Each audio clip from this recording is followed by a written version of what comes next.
আজ আমরা কথা বলবো central dogma of molecular biology নিয়ে। কি বুঝতে পারছেন না যে এই বিষয়টা কোন টপিকের উপরে? এখনই বুঝিয়ে দিচ্ছি।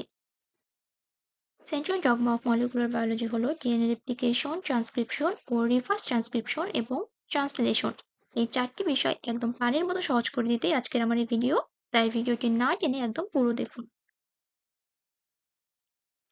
প্রথমেই আসছে ডিএনএ রেপ্লিকেশন। ডিএনএ রেপ্লিকেশনে কি হয়? ডিএনএ রেপ্লিকেশনে ডিএনএ থেকে ডিএনএ তৈরি হয়।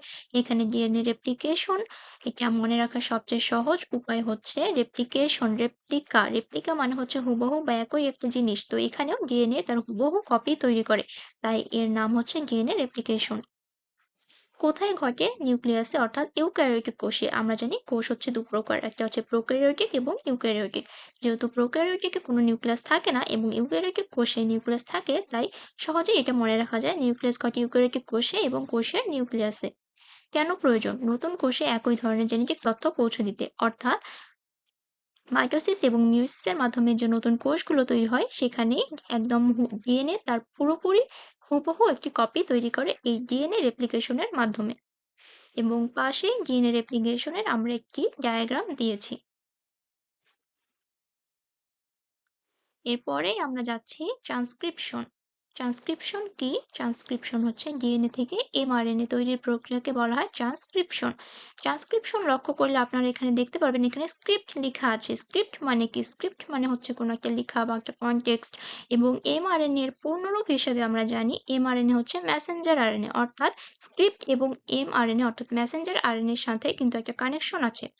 তাই ট্রান্সক্রিপশন মানেই আমরা সহজেই মনে রাখতে পারি ডিএনএ থেকে এমআরএনএ তৈরি বা মেসেঞ্জার আরএনএ তৈরির প্রক্রিয়া। কোথায় ঘটে? এটি ঘটে নিউক্লিয়াসে। এবং এটি কেন প্রয়োজন?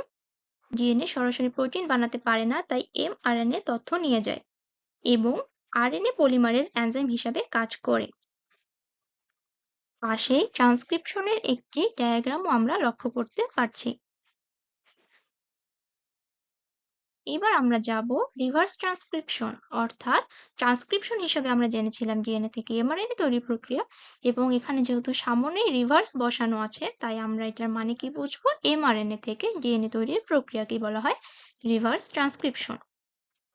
এটি কোথায় দেখা যায়? এটি দেখা যায় রিট্রোভাইরাসে, যেমন এইচআইভি তে, এবং এখানে বিশেষ এনজাইম হিসেবে কাজ করে রিভার্স ট্রান্সক্রিপ্টেজ। এবং এটি কেন গুরুত্বপূর্ণ? ভাইরাস যখন হোস্ট সেলে ডিএনএ তে প্রবেশ করে তখন এই রিভার্স ট্রান্সক্রিপশন কাজে লাগে। পাশে রিভার্স ট্রান্সক্রিপশনের ডায়াগ্রাম দেখতে পাচ্ছি। এবং শেষে আমাদের আসছে ট্রান্সলেশন। ট্রান্সলেশন মানে কি?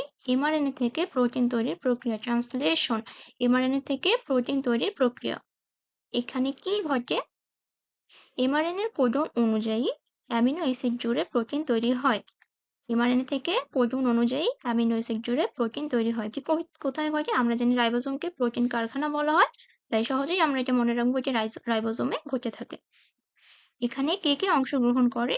এখানে এমআরএনএ, টিআরএনএ এবং আরআরএনএ অংশগ্রহণ করে থাকে। এবং পাশেই আমরা দেখতে পাচ্ছি ট্রান্সলেশনের একটি ডায়াগ্রাম।